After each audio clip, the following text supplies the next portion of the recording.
Hello, જય શ્રી કૃષ્ણ મિત્રો, રાધે રાધે। આજે અમે બધા જઈ રહ્યા છીએ સાવરિયા શેઠના પાવન દર્શન માટે। મન ખૂબ જ ઉત્સાહથી ભરેલું છે અને દિલમાં એક જ પ્રાર્થના, હે સાવરિયા શેઠ, આજે તમારા દર્શન જરૂર કરાવજો। તો ચાલો મિત્રો, અમે નીકળી ગયા છીએ સાવરિયા શેઠ તરફ।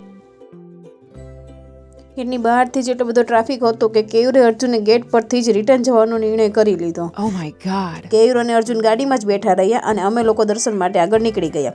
વિશ્વાસ કરો મિત્રો, અમે એટલું બધું ચાલ્યા કે એક સમયે તો એવું લાગ્યું કે હવે પાછા વળી જઈએ કે આગળ વધીએ। ન તો અમે સંપૂર્ણપણે રિટર્ન જઈ શકતા હતા કે ન તો અમે દર્શન સુધી પહોંચી રહ્યા હતા, પણ કહેવાય ને, જ્યાં વિશ્વાસ હોય ત્યાં ભગવાન રસ્તો બનાવી આપે। અને આખરે ફાઇનલી અમે સાવરિયા શેઠ પાસે પહોંચી ગયા। હવે ચાલો મિત્રો, સાવરિયા શેઠના પાવન દર્શન કરીએ। આ ક્ષણ શબ્દોમાં વર્ણવી શકાય એવી નથી, દિલ ભરાઈ ગયું અને આંખો ભીની થઈ ગઈ। જય સાવરિયા શેઠ। હવે દર્શન કર્યા પછી અમે જઈ રહ્યા છીએ બીજી એક સુંદર જગ્યાએ, જેનું નામ છે કાકરોલી।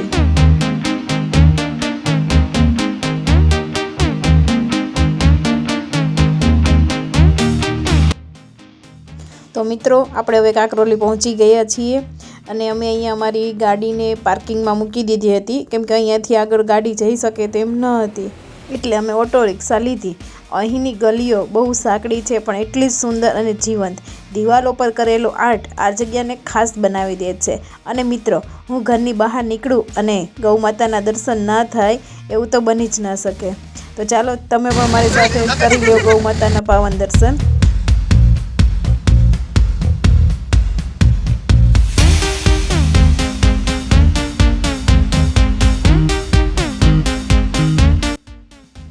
હવે અમે પહોંચી ગયા છીએ ઠાકોરજીના મંદિરે। આ રહ્યું ઠાકોરજીનું મંદિર।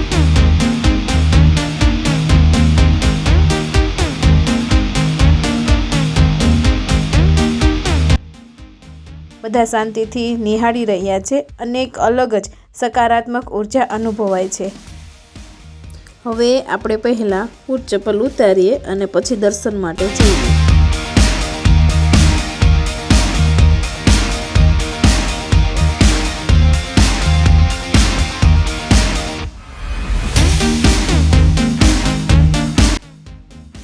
અત્યારે હજુ દર્શન ખુલ્યા નથી, એટલે બધા લાઇનમાં વેઇટિંગમાં ઊભા છીએ, પણ અહીં ઊભા રહીને પણ મન શાંત લાગે છે। મંદિરની અંદર ફોન લઈ જવાની મનાઈ હોવાથી મેં ફોન પર્સમાં મૂકી દીધો અને શાંતિથી દર્શન કરીને આવ્યા।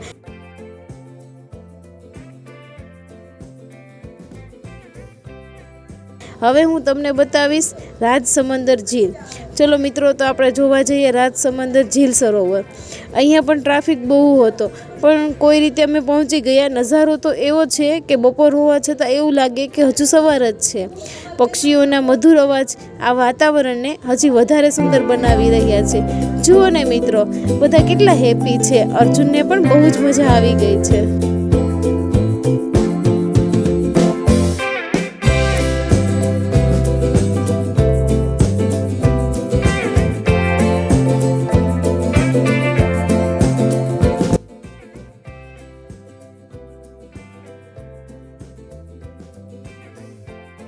અને હવે અહીં મામા પક્ષીઓ માટે ચણ લઈને આવ્યા અને કેયુર ચણ નાખવા મળ્યા છે।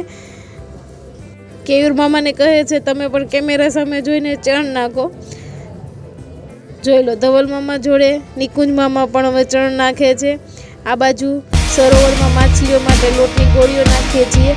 આવું હતું મિત્રો આ જગ્યાનું સુંદર દ્રશ્ય।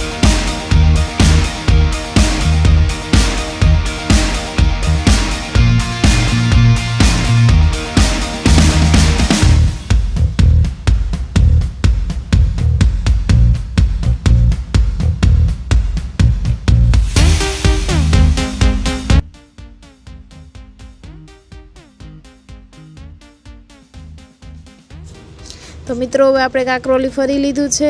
અમને અહીંયા ખૂબ જ મજા પડી છે। તમે લોકો પણ અહીંયા જરૂરથી આવજો। હવે અમે અહીંથી પાછા રિટર્ન જઈ રહ્યા છીએ અને હવે આગળ અમે જઈ રહ્યા છીએ અમદાવાદ તરફ। હવે રસ્તામાં અમે શું શું કરીશું એના માટે પાર્ટ 3 આવશે। તમારે લોકોને જો જોવું હોય તો પાર્ટ 3 માટે મને કોમેન્ટ કરજો। એનો પાર્ટ 3નો મેઇન ટોપિક છે રસ્તામાં આપણે બનાવીએ છીએ ભેળ, અને એ પણ કોઈ પણ સામગ્રી વગર। જો તમારે પાર્ટ 3 જોવો હોય તો તમે મને કોમેન્ટમાં કહેજો પાર્ટ 3 એટલે હું પાર્ટ 3નો વ્લોગ મૂકીશ. અર્જુન શેઠ કાકરોલી ફરીને થાકી ગયા હોવાથી ગાઢ નિંદ્રામાં પોઢી રહ્યા છે. અહીં સુધીના વ્લોગ માટે આપ સૌનો ખૂબ ખૂબ આભાર. મળીશું પાર્ટ 3માં. ત્યાં સુધી ટેક કેર. જય શ્રી કૃષ્ણ.